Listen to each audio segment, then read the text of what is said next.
Olá, bem-vindas e bem-vindos. Eu sou a Mariana Almeida e este é o McKinsey Talks direto do estúdio da McKinsey em São Paulo. Desde a pandemia, as relações de trabalho nunca mais foram as mesmas. Após um primeiro momento desafiador, dois movimentos têm ganhado força, principalmente nos Estados Unidos e na Europa. O primeiro é a grande evasão, onde pessoas pedem demissão, mesmo sem ter um segundo emprego em vista.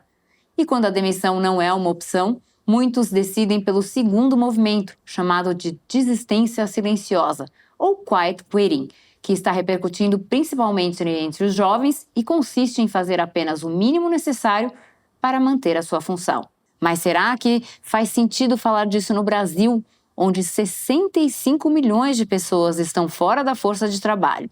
A taxa de desemprego bate os 10% e 30% dos jovens estão sem emprego formal? Pois você vai se surpreender. Segundo uma nova pesquisa da McKinsey, cerca de 1/3 da força de trabalho brasileira considera deixar seus empregos nos próximos 3 a 6 meses. Os principais motivos que levam a isso são a falta de oportunidade de desenvolvimento e a remuneração inadequada. Isso pode gerar um impacto de 10 a 15% sobre as receitas das empresas decorrentes de custos de recrutamento, desenvolvimento e perda de produtividade. Para falar sobre o que as empresas podem fazer sobre isso, trouxemos hoje ao McKinsey Talks um dos maiores especialistas globais em gestão de pessoas, Schaninger, sócio sênior na Filadélfia e um dos autores de um estudo que virou referência sobre o tema chamado Grande Evasão ou Grande Atração. A escolha é sua.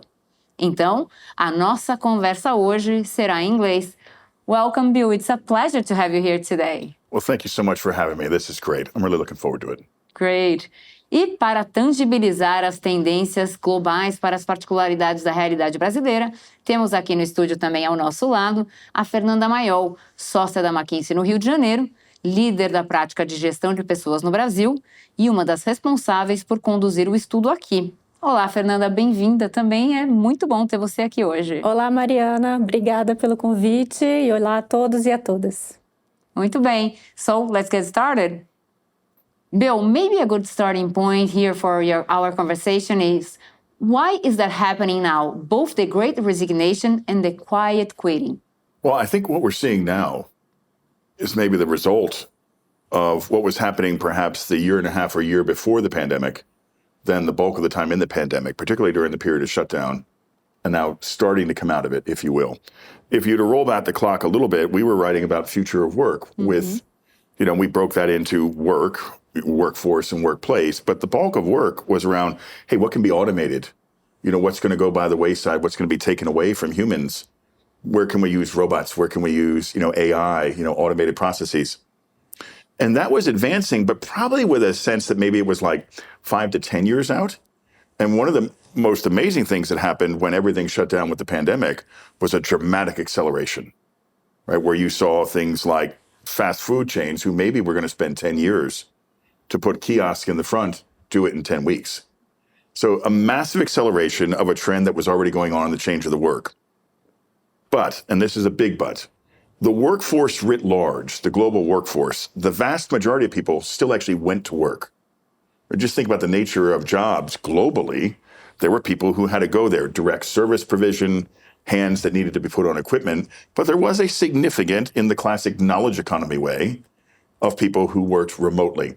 And so that split at the time when they said you have to come to work versus you should work from home, that created almost a dual track nature of both the economy, and labor and what's happened. So we've been tracking it on both, but a lot of what's been written has been largely around those that could work remotely entirely initially and now more hybrid.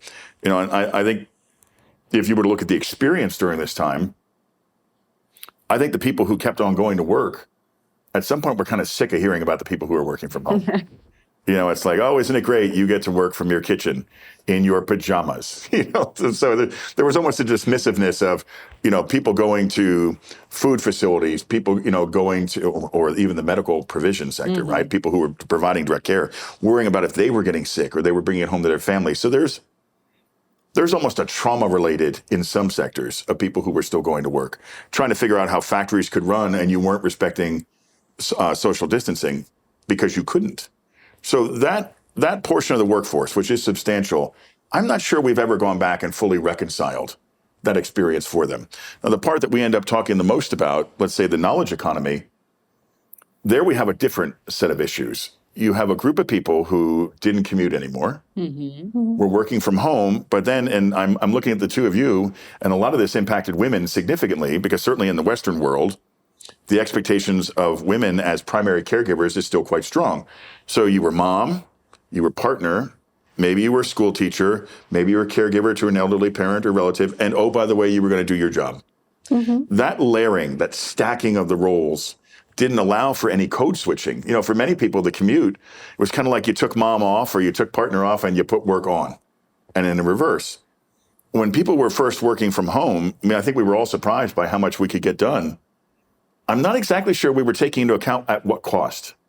Yeah. So there's no doubt there's a built up, if not resentment, a bit of, when is this going to end? Yes. Yeah, I can relate to that. Right. And so then you had the companies, remember the first things from the companies coming out and saying, well, hey, let's talk about return to work. That was a bad choice of language. Yeah. Because for many people, they're like, what do you mean return to work? I've been working harder. You know, you have Zoom calls coming in at 10 and 11 at night. And so I just think two very different experiences. But in both cases, the commonality was a workforce that's feeling, you know, colloquially banged up. You know, damaged. When do we get some renewal? When do we get some almost recommitment to us? And I think that's played right into what we're calling great attrition, great attraction, which is people honestly asking, I'm not sure I want to go back to that. I'm not sure I want to keep doing this. And, you know, I've been having a bunch of meetings with, you know, HR folks and leaders and saying, you know, there used to be a time where you had like you were on probation if you joined a job. Well, there is still a probationary period, but it's the company's on probation. And the employees are saying, do I want to do this or not?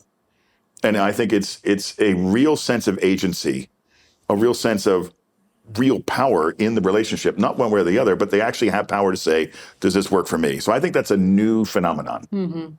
A new relationship between employees. Between employer and employee. Yeah, an actual exchange, an actual give and take, not just you're lucky to have the job. Yeah. So now to Fernanda, who is considering to quit their jobs in Brazil and why? So Bill, he told a little bit about the new context, but here in Brazil, what's the... So Mariana, yes, the phenomenon is also here in Brazil.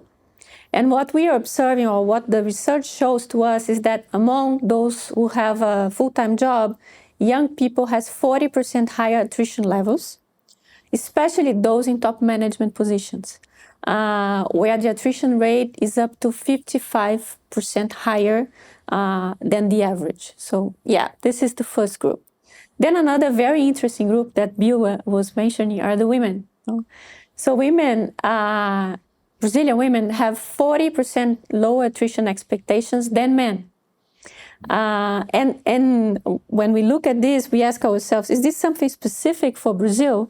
And what we observe is that the same thing is also happening in the US and Europe. Then we also look at sectors. We say, well, what is happening among sectors? And then there are more sectors that are being more affected than others.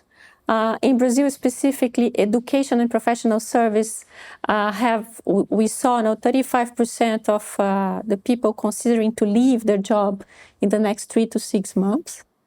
And then this is followed by the energy and basic materials. And then we have retail, also with higher levels, around 30%.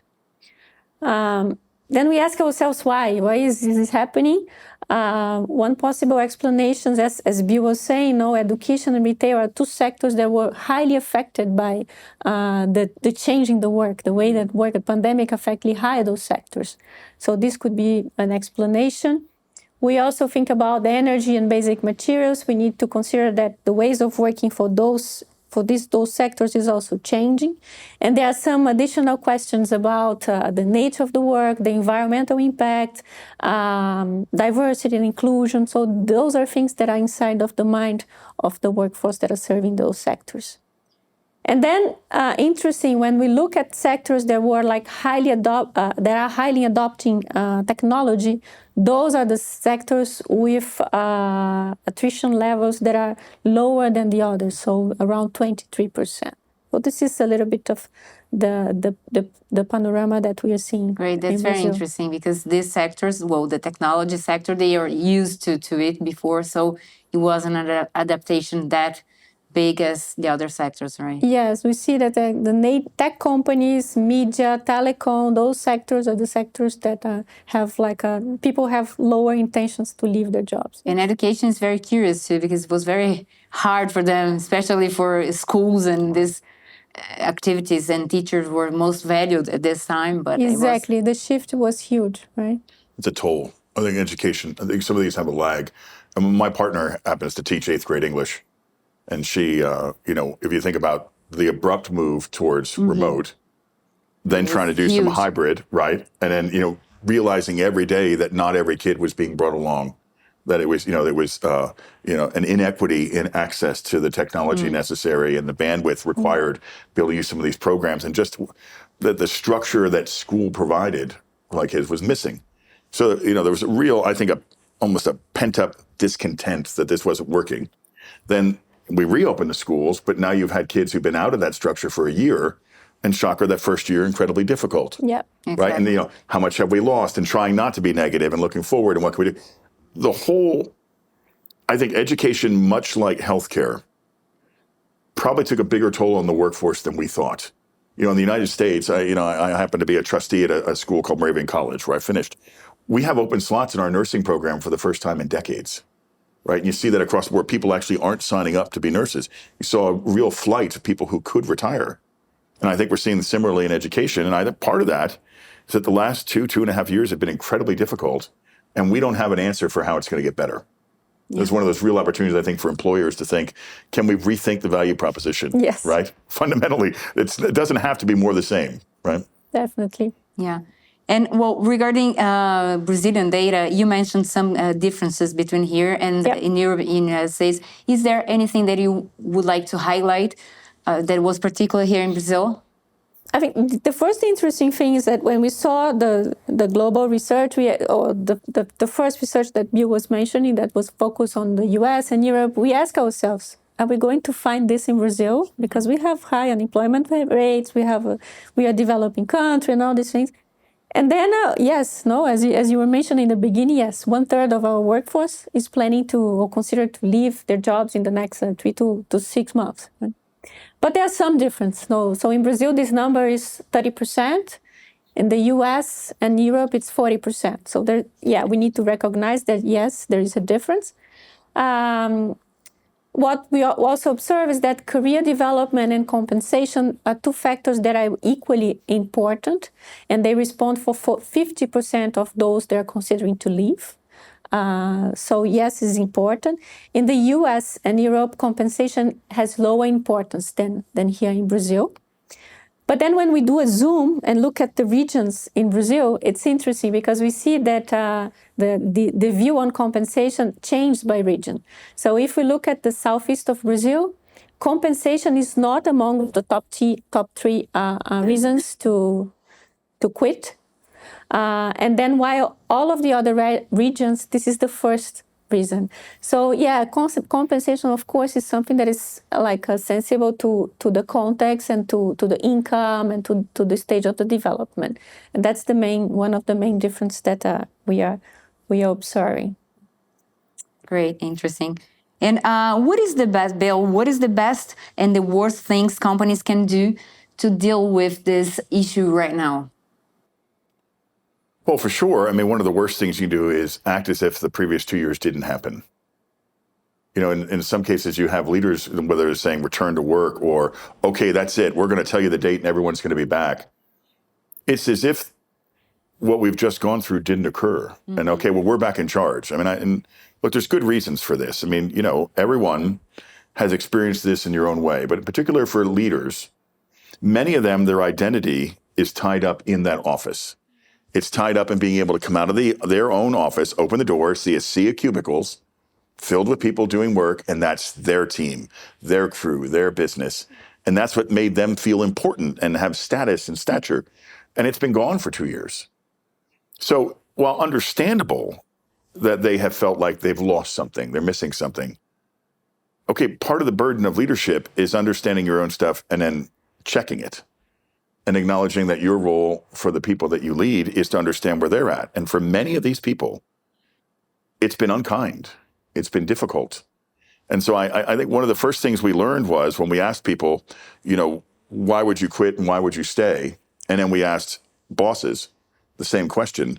The split was pretty remarkable. And in just gross simplification, leaders thought everything was exogenous. It was about comp. It was about a competitor offering more, being undisciplined. All the things that allow the leaders to point their finger outside. See, it's them. That employee is being disloyal. Whereas when you looked at what the employees were saying, and similar to what you were describing, comp mattered, but comp was table stakes. It was very rarely the first. It's like, it needs to be good enough. Don't ask them for a hometown discount, particularly when things have been really tough. But it was things like, does it line up with my purpose? Do I want to do this? Do I work for a good boss who respects me? Do I work for a good team? Relational things. So the simplest version of worst thing to do is ignore the fact that this is more than a check to the vast majority of people. Embrace that, acknowledge it, know that part of your value proposition is more than the paycheck. And have empathy also. Well, and start with acknowledging this has been tough, right? Now, the best thing, of course, is understanding, just think about the variability you described, right? Southeast, comp not as important to others, it is. How about you ask, how's it going at home? How is school going? Is daycare working, right? Your mom and dad were in the hospital, whatever. Just starting with the person.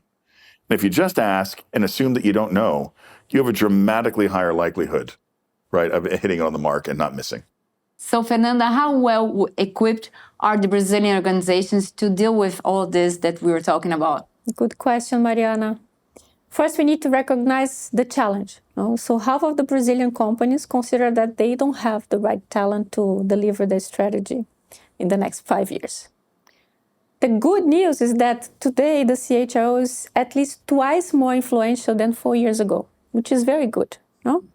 And actually, they are devoting more time to strategic activities and decisions. Also, what we learned from our research is that when we look at people priorities, people develop is now the top one priority, which is very good because goes exactly in the direction of everything that we are discussing here, right? So I think that the aspiration and the right focus is already in place. The question now is start to act, start to implement, as Bill was saying, start to listen to people, look at them and see them as a person, and start to work to really connect and bring these people, engage these people with the organization. Perfect. And for organizations that realize the importance of investing in talent right now, as you said, what would you suggest? Is there a basic roadmap? I think this is for Bill, right? Yeah, Bill. It is. It's for me. Yes, for you. Nice enough, Fernanda invited me to meetings this morning with her clients.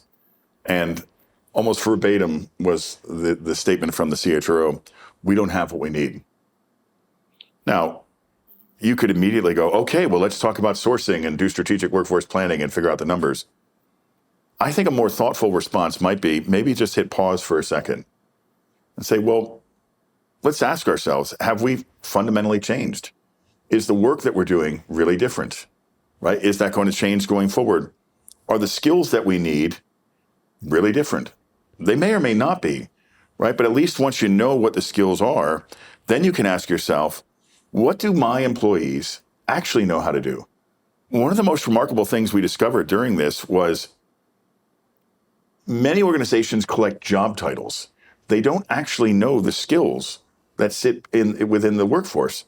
And so when you're trying to think about, well, what kind of flexibility do we have? You actually have to know what the people can do. So I would say if we were looking at the roadmap, be really clear on what kind of company you're going to be really clear on what kind of flexibility you need in the workforce, get super specific on the tasks to be done, then the skill levels that are required. I might say in many cases historically, we've asked people to have a level of skill that frankly is just overdone. You don't need a PhD to do everything, right?